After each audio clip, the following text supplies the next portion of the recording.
Why have real drums fallen out of popularity with music in the charts? On the top 50 UK charts, the most listened to tracks of the week, only 9 out of the 50 songs have real drums on them, with 5 of the songs not having drums on them at all.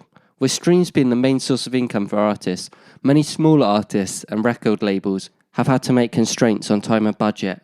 This has meant that traditional recording sessions with musicians and producers all in the same place at the same time are really rare.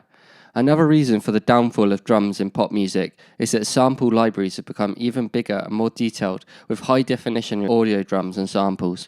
Electric and MIDI drums have given artists a really high, accessible, easy option than hiring a studio drummer. Will drum machines become more and more realistic to the point where no one can simply discern between the two? AI GPT-3 is getting to the point where it can create full drum compositions along with music, which takes away any human element at all. The Spotify Top 50 playlist was made up of nearly all pop, trap and hip-hop, and a few other different styles of music, which contain lots of electronic and virtual instruments. This is relatable to most mainstream music around the world today. The only exception for having real drums in their track was Mr. Brightside by The Killers, which came out in 2004.